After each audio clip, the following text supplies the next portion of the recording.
listening to World Talk Radio, where the world comes to talk.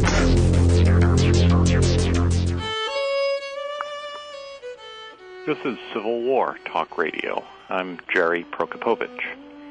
In the years between the world wars, the term revisionist came to be used to describe a group of scholars led by James Randall who argued that the Civil War was not necessary or inevitable. Today, the term revisionist is tossed around by ignorant radio talk show hosts to mean someone you disagree with. But every once in a while, we find someone who is a true modern revisionist, who challenges the mode, who makes original arguments. We have one like that for our guest today. His name is William Marvel, and he'll be with us in just a moment on Civil War Talk Radio.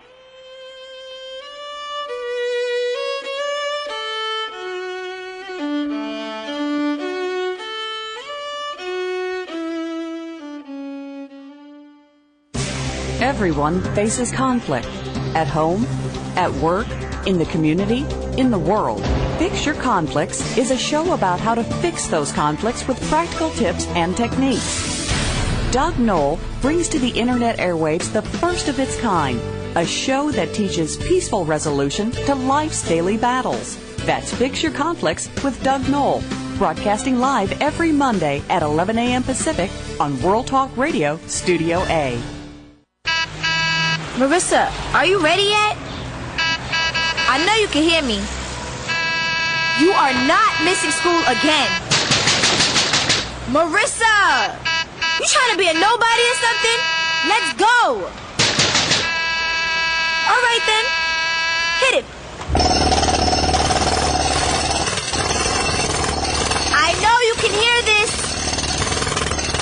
Hey guys, move closer. That's it. Girl, I am not leaving. Hey, whatever it takes, don't let your friends drop out. A real friend can make all the difference. Cut that noise, yo! I'm coming! Took you long enough. Thanks for the help, guys.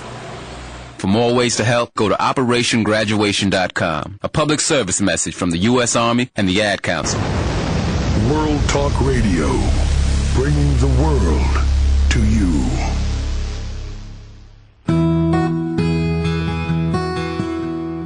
Welcome to Civil War Talk Radio. I'm Jerry Prokopovich, coming to you from the campus of East Carolina University in Greenville, North Carolina, the Brewster Building, the third floor on the northwest end of campus, I think. Which direction are we facing here? No, we're on the east side. Never mind. Somewhere on the campus of East Carolina University, but not speaking on behalf of the university, which goes its own way in spite of its renewed commitment this year to the concept of shared governance. Still, it speaks its own mind, and I speak mine. The two are not the same. Although I am using the phone and computer and other tools of the trade, it's all independent intellectual work, as are the words of our guest and World Talk Radio and everybody else. So legal things out of the way, we will move forward. A reminder that World Talk Radio is the home network of the show, and looks like it will continue to be that way for some time in the future, which is very good news. And we look forward to having a Civil War-related sponsor to help defray the show costs in the near future. And that will be, I think, a positive step for everybody, and hopefully a way that the show can contribute back to the Civil War community at the same time. So we'll look forward to that, and if we get to replace the anti-dropout commercials with something more suited to our audience, that would be ideal too. In the meantime, while we're engaged in self-promotion, a reminder about the book, Did Lincoln Own Slaves? And Other Frequently Asked Questions About Abraham Lincoln. My own book, published this past January 2008, continues to surge up the books about Lincoln list on Amazon. Every time someone buys one, it leaps thousands of places, which is very gratifying. Still, it never gets higher than 5th or 6th on the list, because the first 4 places are nailed down by, of course, Doris Kearns Goodwin's wonderful book, Team of Rivals, the paperback edition, followed closely by Team of Rivals, the hardcover edition, and Team of Rivals, the electronic edition, Team of Rivals, the audio edition, Team of Rivals, the large print edition. Doris is a one-woman publishing empire, and no one can touch her. But after she's got the first 5 or 6 slots nailed down, it's all up for grabs, and Did Lincoln Own Slaves continues to compete. If you're in the southeast quadrant of the United States, come by and see me tomorrow, Saturday, March 1st, 2008, at Longwood University in Farmville, Virginia. I've been announcing it as at Appomattox, which our guest today can tell us is not the same as Farmville. They're close but not quite. It'll be the Longwood Seminar annual event, a free seminar with some very interesting speakers. Don Collins, a former guest on the show, will be talking about Jefferson Davis, and there will be other people talking about Lincoln, and I'll say a few words about Lincoln and answer in the negative once again the question, did he own slaves? I'll also be appearing March 5th, Wednesday, at the Barnes & Noble bookstore right here in Greenville, North Carolina. So if you're that close, come on by and buy 2 or 3 copies. I'll sign them all differently, and you can give them for Christmas presents. Hello. Oh, I'm Bill. Are you there? I am. Yeah. You are. I'm chatting away. This is Jerry, and I entertain myself. Since no one pays me for the show, I figure it's my damn show.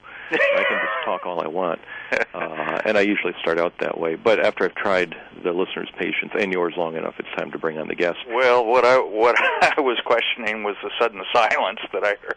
It was just me taking a deep breath and sort of looking around the office and trying to figure out where do we go next. You'll hear me taking a few deep breaths too. Well, you're more than welcome to, and I'm delighted to have you on the show. You and I have not met before, but I know you through your work, and I'm very pleased that you're able to be with us today. Well, I'm happy to be here. Now, you're up in New Hampshire, as I understand, and I am. You know, we're freezing down here in North Carolina. It's like in the high 30s today. I sympathize. It was 0 for us this morning, but we were apparently the warm spot. Very good. 20 or 30 below in different places in Maine nearby. Well, that's serious. Where in New Hampshire are you? I'm about midway between the southern boundary and the Canadian border, and I'm about I'm one timber lot from the Maine state line. I'm looking out my back windows at mountains in Maine. Oh, very nice. I've driven through that area. Spent the summer at Lake Winnipesaukee once, which is a little west. Then you of where mean you you are. crawled through this area? Yes. It's not Formula One high-speed driving, but it's a beautiful part of the country, certainly. Well, I can attest that it was certainly beautiful 45 or 50 years ago. It's growing more and more suburbanized and homogenized now, I'm afraid. Well, that's unfortunate. It's noticeable when one crosses the state line from Maine, which has the billboard law, into Vermont, or at least it was last time I crossed that line. As I recall, New Hampshire has no laws of any kind. Only that you have to carry a firearm. That's my understanding. It's sort of a libertarian kind of state. And Maine has a lot of laws. For example, no billboards on the highways. So it's they can't help it. That state was born of Massachusetts. That would explain it. So the two are quite different culturally. And then there's Vermont, another issue altogether, but we'll leave that for another day. Well, let me ask you, since this is Civil War Talk Radio, you've written a lot about the Civil War. Is this something that's always interested you? How did you get started in this field? I've been interested in it almost as long as I've been conscious of remembering anything. I don't know when it began. I usually answer that question by telling the story of my mother making a special effort when I was about 5, and we were driving the coast of Georgia to take me out behind the motel to a sort of plantation house where there was an old woman sitting on a porch in a chair, and And my mother introduced me to her, and the woman asked me how old I was, and I told her, and she said that when she was my age, she had watched the Confederate Army march out of Savannah and watch the Yankees come in. Wow. So it's at least since the age of 5, because my mother did that precisely because I was so interested in it. You know, it's just amazing how close we are to the war, isn't it, in terms of generations? Oh, yes. My great-grandfather was in the 2nd Delaware. Really? Yeah. Wow. It's easy to I suppose, overlook that. When you have students in a class you mentioned the Vietnam War, and they'll say, "Oh, my grandfather was in that." It's shocking to me. But the Civil War is not that far away. Well, my father used to sit on the porch of the barber shop in Orleans, Massachusetts, out on Cape Cod, and listen to Civil War soldiers telling their stories, and whalers, for that matter, from the 1850s. Wow!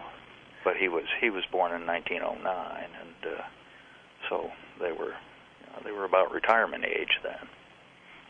But that's when people tend to talk, as we're seeing today with the last of the Second World War veterans. That many of them are telling their stories, recording their stories, after being reticent about it for many years. I'd never asked my father the questions I should have about his experience in World War II, and it's too late now. But that seems to be a life cycle pattern for veterans. Well, they go either one way or the other. I suspect they become more garrulous and gregarious, or they hole up and become hermits. That can happen too. So you've always been interested in the war. Did you think you would write about it? Did you make a? Well, I was writing about it by the time I was 11 or 12. I had all sorts of fictional enterprises, some of which ranged to 100 pages or so by the time I was 12. But I thought I would probably write historical fiction. When I was very young, I was fond of Kenneth Roberts and McKinley Cantor, and so I thought I would write that sort of book about the Civil War, and I knew that would be the period because that's what I knew most about. But I found that I was not very good at plot and character development, and the truth is often more interesting than fiction, as it turns out, and sometimes more bizarre.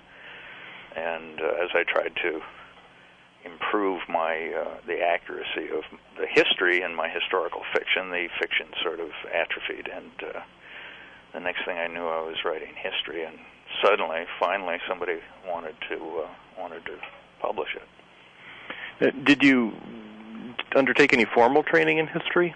No, well, I have a BA from a state college, but I took that because history was what I was interested in. It was in the mid-'70s. There wasn't a lot of work around here, and so I went to school and did that for a few years. But afterward, I worked at a series of blue-collar jobs. I was a stable manager at a ranch down in southern New Hampshire, and I worked on different kinds of farms around here, but at night and weekends I would write. And I did that for about 10 years, that and carpentry in the daytime. And then around 1990 I started writing full-time, and have been ever since. What was your first Civil War publication, or first book published, I should say? Well, the first book published was a battery history of the 1st New Hampshire Battery. Like most people, I took an interest in my local area, and while I was in college, in fact, and the summer after, I wrote a history of the 9th New Hampshire, but it was 600 pages long, and no one was interested in doing anything that big, so I tried again on a smaller scale. Yeah. And so those were my first 2 books out. When the Battery history came out, Tom Broadfoot showed an interest in it, and he published the regimental history. Yeah. And after that, it was just a matter of following the path of least resistance.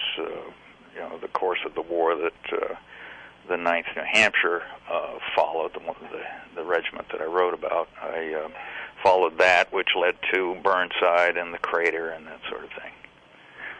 Well, I'm struck frequently on this show how many guests who've written really interesting books are not traditionally trained historians. A lot of lawyers show up here. Mm-hmm. Lonnie Spear, who's written some interesting books on the prisons. That he's at Western Carolina University, the other end of the state, mm-hmm. but he's not in the history department. He's a groundskeeper there, mm-hmm. and he's outpublished a lot of the professors there. But it's not his full-time job. He does it when he's not cutting the grass, and he's written some excellent stuff. And there's something about the Civil War that you don't find the same kind of passion. People, coming home from a different job and then writing about the Second Great Awakening. It doesn't happen. No, I don't know what the drive is. I suspect it may have something to do with many of us having lived through the centennial, and that, and the benefit of having read Bruce Catton, I think, inspired a lot of people, at least of my generation and a little younger, and older for that matter. I would count myself among them. I have faint memories of the centennial, but Bruce Catton was certainly an influence. Mm-hmm. So you wrote, let's talk about some of the many books you wrote about. Burnside, for example. Here's someone who would be an interest. Now, I will confess to not having read your Burnside biography, so I'm just asking cold. What's your take on him? Well, originally I expected that I was going to have to spend my time explaining why someone who seemed so intelligent and competent managed to blunder so frequently and so badly. But now I've come to view him as someone who was more often acted competently and well, and who was instead failed by others or blamed by others who may have been at fault. Although he obviously had his own faults, and I certainly am not very apologetic about his manhandling of Clement Vallandigham and his disdain for civil rights, even in the middle of a civil war. But I view him as a more maligned than malignant, and I think he was. I also liked him. I mean, I thought he was. He was a very generous, loyal friend to his friends. In fact, that's part of the reason sometimes that he was deemed so much a failure himself, because he tried to cover for his subordinates. Well, he was one of the few high-level generals who had, let's call it, the gift of self-knowledge, who knew he wasn't really qualified to command a whole army, or at least told Lincoln that he wasn't. Mm-hmm. Well, diffidence was one of his character traits. It usually isn't in a soldier, at least not as often as it should be. Yeah, you see others, I suppose George Thomas comes to mind as someone who shared that. Mm-hmm. At least, it was not overly ambitious and stayed within his limits. Right. Certainly when he was asked to take command from Buell before Perryville, he was very selfless and I think realistic. He knew that Buell had begun a campaign and that he would have to work with what Buell had started. But he didn't have the overweening ambition of many of our generals on both sides. No, definitely not. We're going to take a short break. We'll come right back in a minute. Our guest today is William Marvel, author of many books. We'll talk about several more of them when we come back in just a moment on Civil War Talk Radio.